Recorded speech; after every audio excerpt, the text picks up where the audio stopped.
9월 12일 새생명의 아침입니다. 기도하시며 시작하겠습니다.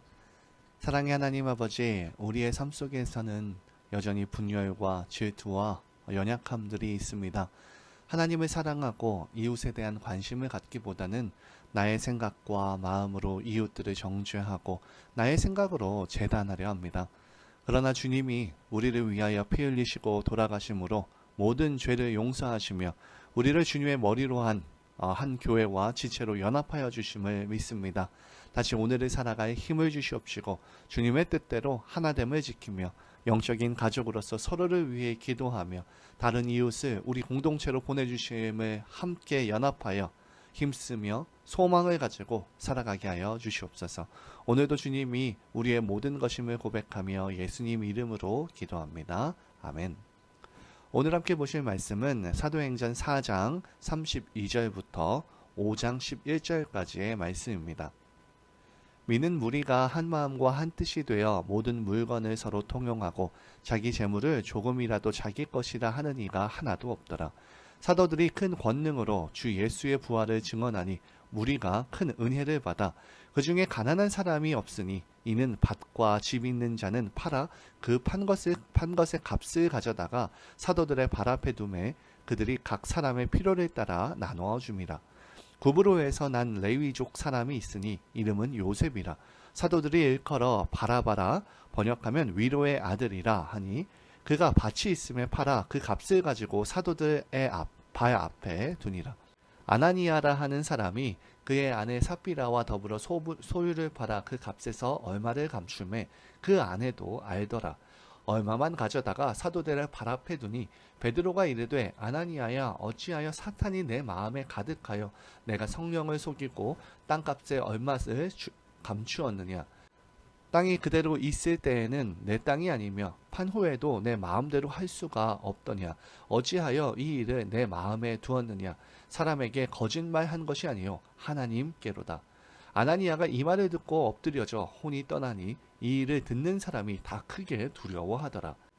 젊은 사람들이 일어나 시신을 싸서 메고 나가 장사하니라. 3시간쯤 지나 그의 아내가 그 일어난 일을 알지 못하고 들어오니 베드로가 이르되 그 땅 판값이 이것뿐이냐? 내게 말하라 하니 이르되 예, 이것뿐이라 하더라. 베드로가 이르되 너희가 어찌 함께 꾀하여 주의 영을 시험하려 하느냐?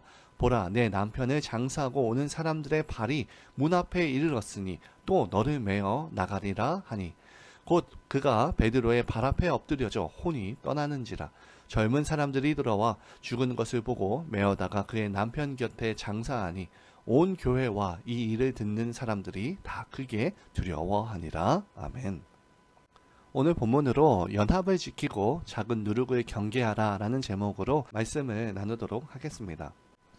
교회는 언제나 두 가지의 힘 앞에 서 있습니다. 하나는 교회를 세우고 살리는 힘이고 다른 하나는 교회를 무너뜨리는 힘입니다.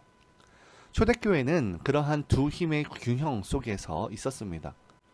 예루살렘에서 유대교회 핍박이 있었지만 초대교회는 흔들리지 않았었는데 그 비결은 성령 안에서 한마음 한뜻으로 연합했기 때문이었고요. 또한 반대로 그 연합을 위협한 것은 외부의 박해가 아니라 내부의 탐심과 위선이었습니다. 오늘 우리는 사도행전 4장과 5장에서 그 두 모습을 동시에 보게 되어지는데 4장에서는 성령이 주신 연합의 능력을, 그리고 5장에서는 돈에 대한 집착과 작은 누룩 같은 거짓이 교회를 어떻게 흔드는지를 보게 됩니다. 오늘 4장 32절에 믿는 무리가 한 마음과 한 뜻이 되어 모든 물건을 서로 통용하고 자기 재물을 조금이라도 제 것이라 하는 이가 하나도 없더라 라고 말씀합니다. 이 초대교회의 가장 큰 특징은 연합이었습니다. 믿는 무리가 한 마음과 한 뜻이 되어서 움직였습니다. 여기에서 한 마음과 한 뜻은 단순히 생각이 비슷하다는 말이 아닙니다. 마음과 뜻, 전 인격이 성령 안에서 하나가 되었다는 의미인데요. 이 연합은 두 가지의 결과를 낳았었습니다. 첫째는 하나님의 평강과 위로가 가득했는데요. 서로 다투거나 분쟁하지 않고 성령 안에서 평화가 넘쳤습니다. 그래서 불신자들이 교회에 들어오면은 안정감과 위로를 얻었고요. 그 결과 교회는 더 크게 부흥할 수 있었습니다. 둘째로 그들은 연합함으로 강한 교회가 되었습니다. 초대교회는 외부로부터 끊임없는 공격을 받았습니다. 그러나 성도들이 성령 안에서 하나 되었기에 흔들리지 않았습니다. 마치 꿀벌이나 개미처럼 개별적으로는 약하지만 연합할 때에 큰 힘을 발휘하는 것과 같았습니다. 곧 이 연합이 우리가 따라가야 될 것이고 하나님께서 원하시는 것인데요. 우리 주님은 십자가 앞에서의 마지막 기도 중에 요한복음 17장 21절에 아버지여 저희가 하나가 되게 하옵소서라고 간구하셨습니다. 또한 사도 바울도 마음을 같이하여 같은 사랑을 가지고 뜻을 합하여 한 마음을 품으라 라고 빌립보서 2장 2절에 교훈합니다. 연합은 선택사항이 아니라 주님의 명령입니다. 오늘 우리 교회가 하나님이 기뻐하시는 교회가 되려면 무엇보다도 신앙 안에서 연합함이 매우 필요한데요. 이 연합을 잊지 않을 때 하나님의 평강과 위로가 우리 가운데 있으며 더욱더 강한 교회가 된다는 것을 우리는 기억해야 합니다. 이런 연합을 위해서 우리는 어떻게 해야 할까요? 그것은 각자 자신을 위해 새긴 우상을 버리는 것이 필요합니다. 초대교회에서는 그 우상이 돈에 대한 집착, 현실 보장이라는 이름의 우상으로 드러납니다. 5장 1절에서 2절인데요. 아나니아라 하는 사람이 그 아내 삽비라와 더불어 소유를 팔아 값에서 얼마를 감춤해 그 아내도 알더라. 연합된 교회를 위협한 첫 번째 사건은 돈에 대한 집착이었습니다. 아나니아와 삽비라는 자신들의 밭을 팔아 일부를 드리면서도 전부를 드리는 것처럼 거짓으로 꾸몄습니다. 여기서 중요한 것은 헌금의 액수가 아니라 하나님께서 문제 삼으신 것은 돈보다 하나님을 더 신뢰하지 못한 마음이었습니다. 그들은 영생을 보장하시는 하나님보다 현실을 보장하는 돈을 더 의지했습니다.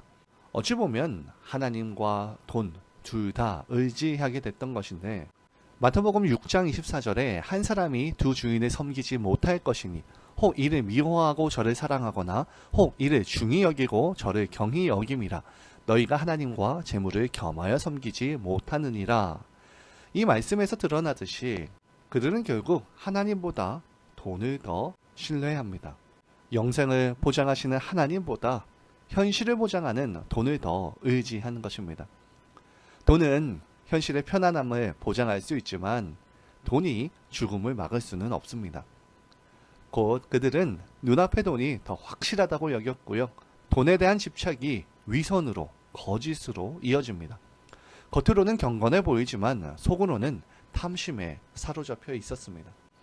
그런데 이런 모습이 과연 아나니아와 삽비라만의 문제일까요? 우리도 주의를 범하고 돈을 쫓을 때가 있습니다. 헌금 때문에 시험에 들 때가 있습니다. 불이한 방법으로라도 돈을 벌려는 유혹을 받을 때가 있습니다. 이런 모습은 하나님보다 돈을 더 신뢰하는 삶입니다. 성경은 분명히 말합니다. 너희 보물을 하늘에 쌓아두라. 돈은 주인이 아니라 도구라는 사실을 우리는 잊지 말아야 하고요. 돈이 주인이 되는 순간 교회는 힘을 잃어가기 시작합니다. 둘째로 연합을 위협하는 작은 누룩을 경고하라고 합니다. 사도행전 5장 3절인데요. 베드로가 이르되 아나니아야 어찌하여 사탄이 내 마음에 가득하여 내가 성령을 속이고. 베드로는 아나니아의 죄를 성령을 속인 것이라고 지적했습니다. 일부만 바치고 전부를 바쳤다고 한 그 작은 것이 교회의 연합을 해치는 위기에 빠뜨릴 수 있음을 경고한 것인데요. 성경은 적은 누룩이 온 덩어리에 퍼지는 것을 알지 못하느냐라고 고린도전서 5장 6절에서 경고합니다. 외부의 박해는 교회를 더 강하게 만들기도 합니다. 그러나 내부의 작은 거짓과 위선은 서로를 찢어놓습니다. 만일 아나니아와 삽비라의 위선이 용납되었다면 이후에 밝혀짐으로 인해서 교회의 그런 헌금과 봉헌에 대해서는 신뢰를 잃을 것이고요. 그 사랑의 공동체는 결국에 탐욕의 공동체로 변질되었을 겁니다. 오늘날 교회도 마찬가지입니다. 거짓과 위선, 탐심은 이 작은 일처럼 보이지만 공동체 전체를 오염시킵니다. 그러므로 우리는 작은 죄일지라도 가볍게 여기지 않고 경계해야 합니다. 곧 거룩을 보존하는 것. 작은 죄와 같은 공동체의 암과 같은 이 질병을 초기에 잘 제거해서요, 우리의 연합을 보존해야 합니다. 왜냐하면 성령은 진리의 영이시기에 거짓과 죄와 그런 것들과는 양립할 수 없기 때문입니다. 오늘 말씀을 마칩니다. 초대교회의 역사는 우리에게 분명한 교훈을 주고 있습니다. 첫째로 연합을 지키라는 겁니다. 한 마음과 한 뜻으로 주님의 몸을 세워야 합니다. 둘째로 돈에 대한 집착을 버려야 합니다. 돈이 아니라 하나님이 우리의 영원한 보장이십니다. 셋째로 작은 누루, 죄를 경계하고 제거해야 합니다. 위선과 거짓은 초기에 차단해야 교회가 거룩을 보존합니다. 오늘 우리 교회가 그리고 교회된 내 스스로 내 자신이 하나님이 기뻐하시는 교회 되기를 원하십니까? 그렇다면 성령 안에서 연합하고 돈보다 하나님을 신뢰하며 작은 누룩을 경계해야 합니다. 시편 기자의 고백처럼 형제가 연합하여 동거함이 어찌 그리 선하고 아름다운고. 시편 113편 1절의 말씀인데요.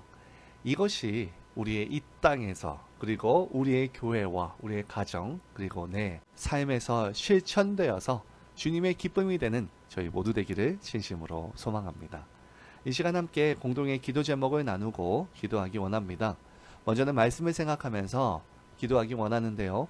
주님, 우리에게 한 마음과 한 뜻을 주셔서 연합하는 교회가 되게 하여 주시옵소서.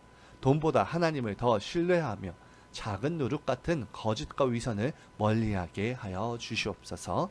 우리 교회를 거룩하고 강하게 세워달라고 기도합시다. 둘째로 다음 세대와 교회의 새로운 변화를 위해서 기도하기 원합니다. 아리조나 새생명 장로교회 교육부와 대학 청년부 EM의 다음 세대의 영적인 부흥을 허락하여 달라고. 주일학교 교사와 대학 청년부 EM의 리더들에게 다음 세대를 향한 비전과 소명을 허락하여 주셔서 맡겨진 영혼들을 가슴에 품고 눈물로 기도하는 교사와 리더들이 계속해서 배출되게 해달라고. 세대와 세대가 서로 연결되고 각 세대가 주의 나라를 위해 헌신하는 거룩한 믿음의 신앙 계승을 허락하여 달라고. 이 시간 기도하시고 개인 기도로 나아가시겠습니다.